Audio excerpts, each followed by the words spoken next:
Hello everybody, Calvin with Cruising 3030. Now I know everybody thinks it's just all dragging Fords and tugging baby Chevrolets. Dragging Fords and tugging baby Chevrolets. But it's not. I do some work here and there every once in a while, but I hate it. I hate working, and this is one of the worst things I hate working on is friggin' AC, so don't call me. The only reason I'm doing this is because this girl would do anything for me. Oh, and she's been saying her ass crack's been sweating lately, but anyway. So the first thing you need to do when you work on an AC, tools you need. Gauges. Inspection mirror. And a Schrader valve, puller or checker. Well, guess what? I couldn't find my fucking Schrader valve thing, so I'm going to improvise today. And I have some Schrader valves. They're kind of the same as they go in the thing, and I'm hoping this one fits the particular one I'm going to need, and it might. So first thing I'm going to do, see that right there? She didn't have a cap on it. So we're going to make sure this thing is tight.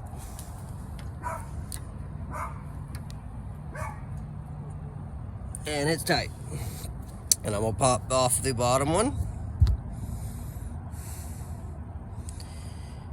And I'm gonna make sure that one is tight. Tight. See?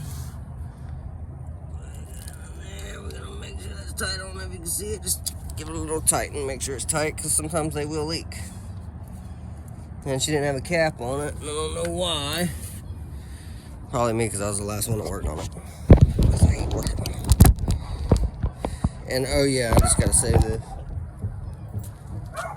Does anyone ever watch Tokyo Drift? When, you know, Han came in and he said, "Did you think I was gonna have you driving a Hyundai?" So the first thing I'm gonna do is I'm gonna clear my lines. And I ain't used them in a while.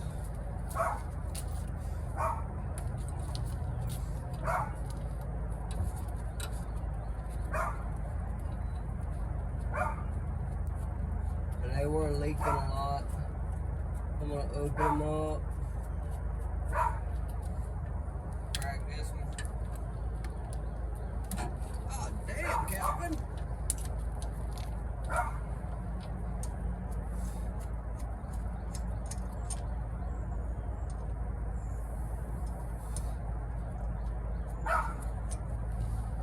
Go ahead and hook this one up. She's probably low.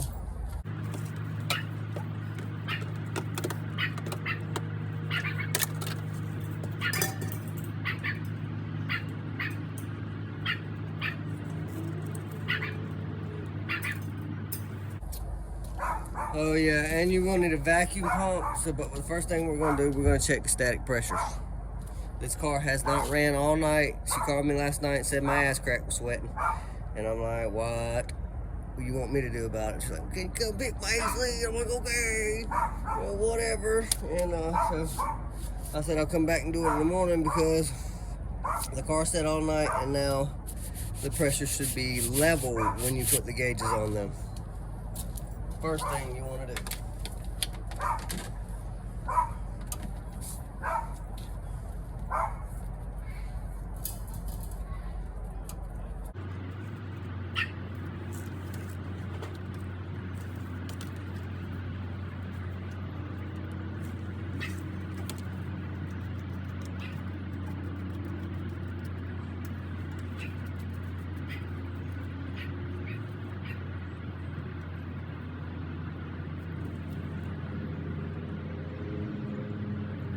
So the reading I'm getting right now is pretty level. I had son of a hoe.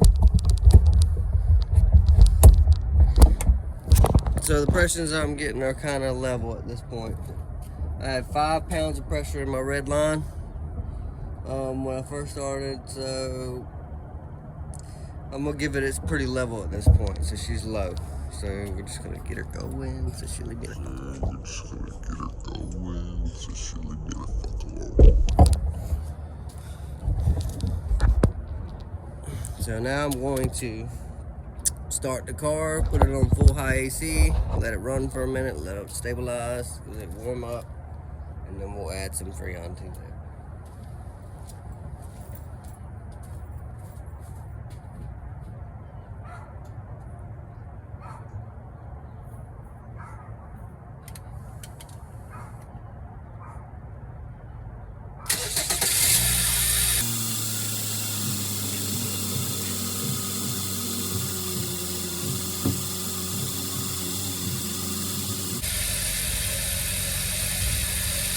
So I'm just gonna look and see if the compressor kind of kicked on. This car is too small, so I use an inspection there.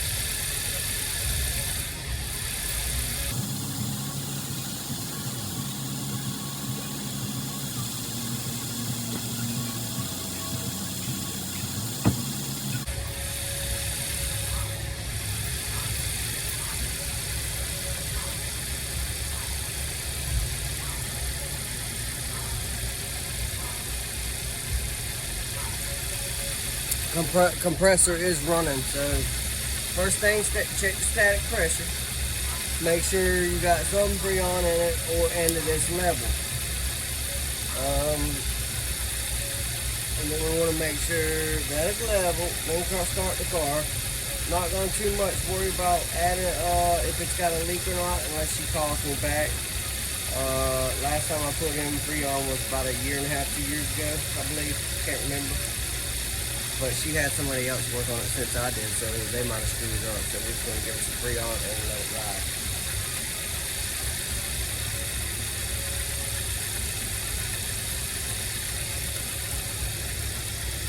Now while I'm letting it run, we're going to give her a little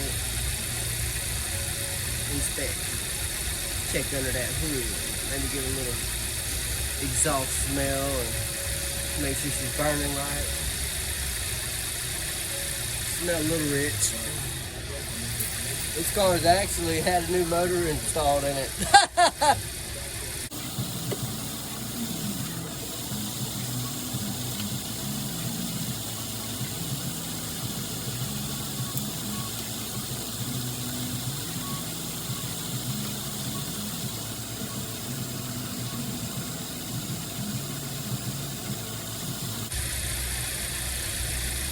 The only thing I didn't bring was my temperature gun. After I put Freon in there, I usually like to use my temperature gun to make sure it's getting cold.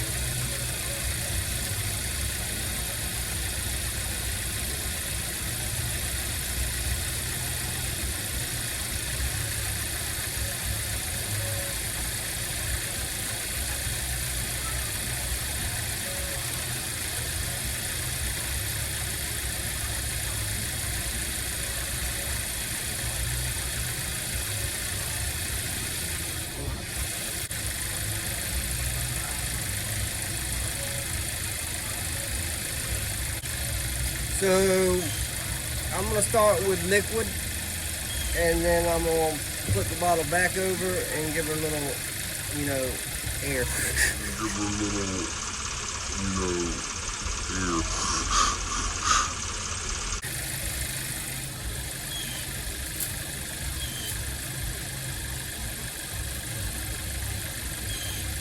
Also, I can hear the car went through its warm-up process and is now idling down.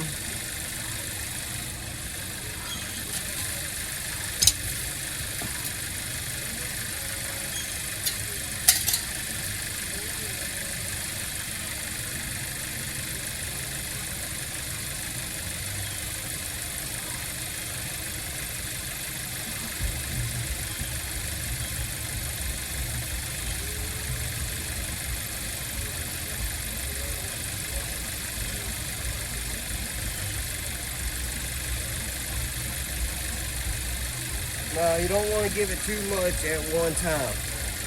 You can still have Freon in it. It wasn't all gone. I just want to feed it to it slowly. You can't just ram it in.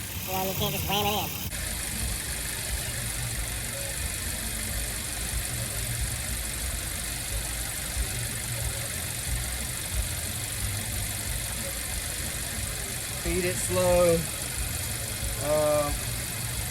Let it stabilize. Feed it slow. Let it stabilize. See where she goes. At this temperature, pressures aren't going to be too high. If it was 100 degrees outside, the pressure would be higher.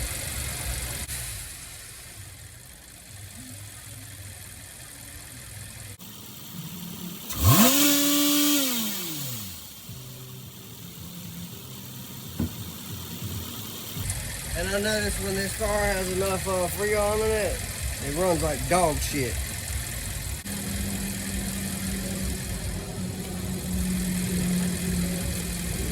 But she's had this car for quite a while, and the motor actually they warranted it out when it had an issue.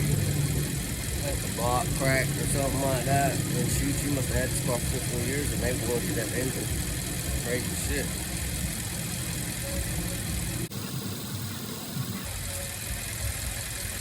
It's crazy when you give this car enough Freon and it's running air conditioning. I mean, the motor mount.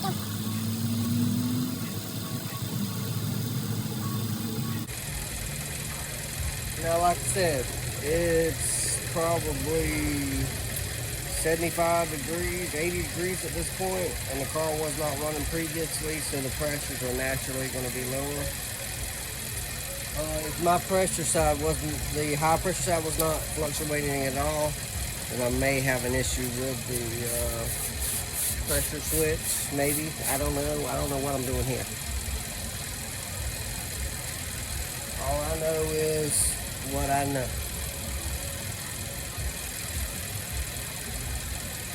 I do like to see the low pressure side around 30 to 40 in between there. And then my high pressure side for these smaller automotive vehicles between 150 and 200. I like to look up the specs before I come to my job. And this one's anywhere from 200 to 150 to like 250. You want to keep that high pressure side around there. Now naturally, when the ambient temperature is low, the high pressure side is not going to be that high. If it's 90 degrees out at mother, it's probably going to be pushing over 200, maybe. Could be one of them phenomenons or something.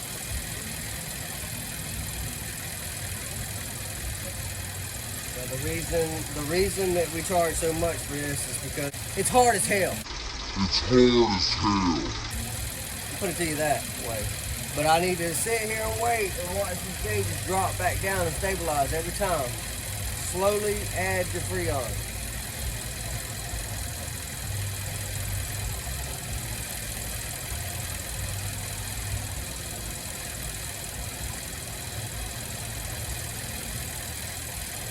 And she's getting about right because the motor's changing its sound again. You know what I mean? This car don't run like a top, it runs like a Harley. Chop. Harley. Chop.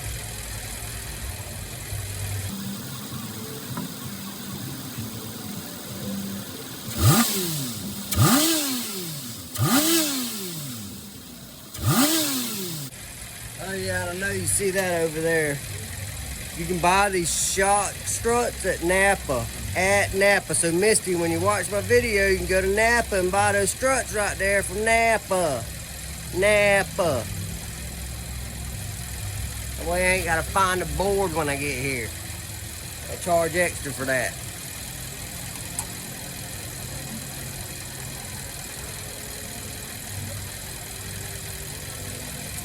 Whatever leak it is, if there is a leak, I would recommend taking this car to the dealer. So they can break it apart. I'm not breaking that system apart because it's a Hyundai.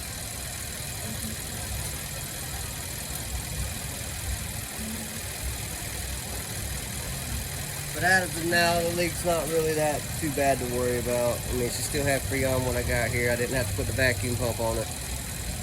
So it should be good until winter. No complaint. My ass is sweating. Correction. Give it to it.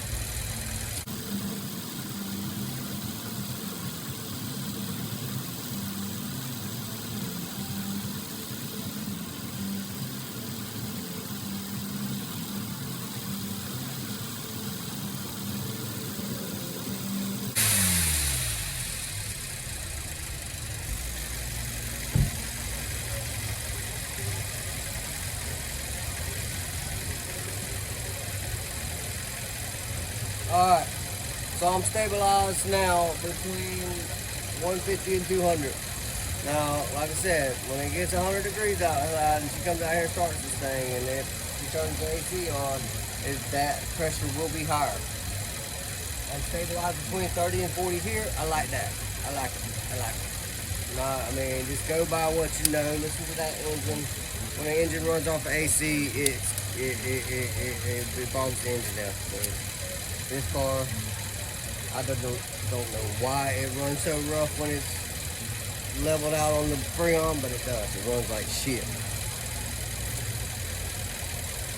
I mean, that just might be the way this car runs, but I mean,